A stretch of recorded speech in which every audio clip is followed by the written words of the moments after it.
Jesus used the title the Son of Man at various times to address himself. One such incident was when he was questioned by the high priest before his crucifixion. In fact, the reason for which he was condemned to death was his usage of this title and what he said about himself when he was on trial before the Sanhedrin. Before we go there, let's look at one Old Testament reference to the Son of Man in the book of Daniel.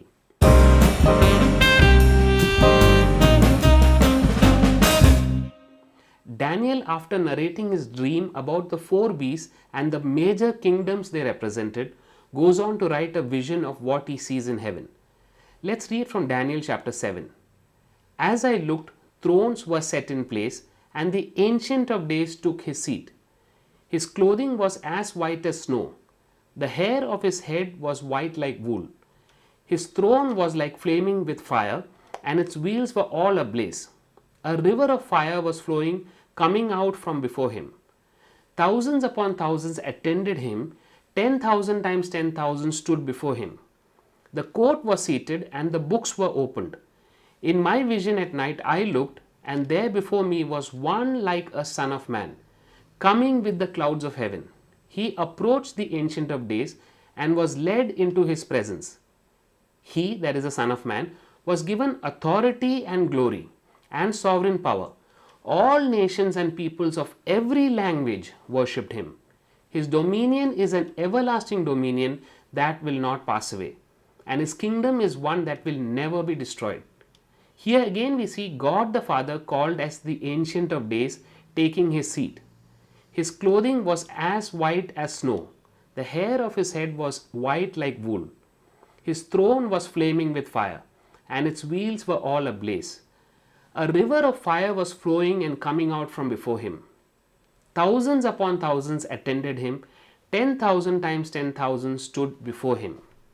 But we also see the second person in the triune God who is described as the Son of Man. The Son of Man here comes with the clouds of heaven. He approaches the Ancient of Days and is led into his presence. He was given authority, glory, and sovereign power. All the nations and peoples of every language worship this Son of Man. His dominion is an everlasting dominion that will not pass away, and his kingdom is one that will never be destroyed. Now, let's read what Jesus told the high priest in Mark chapter 14. The chief priests and the whole Sanhedrin were looking for evidence against Jesus so that they could put him to death, but they did not find any. Many testified falsely against him, but their statements did not agree. Then some stood up and gave this false testimony against him, saying, "We heard him, I will destroy this temple made with human hands, and in 3 days will build another not made with hands." Yet even then their testimony did not agree. Then the high priest stood up before them and asked Jesus, "Are you not going to answer? What is this testimony that these men are bringing against you?" But Jesus remained silent and gave no answer. Again the high priest asked him, "Are you the Messiah, the Son of the Blessed One?"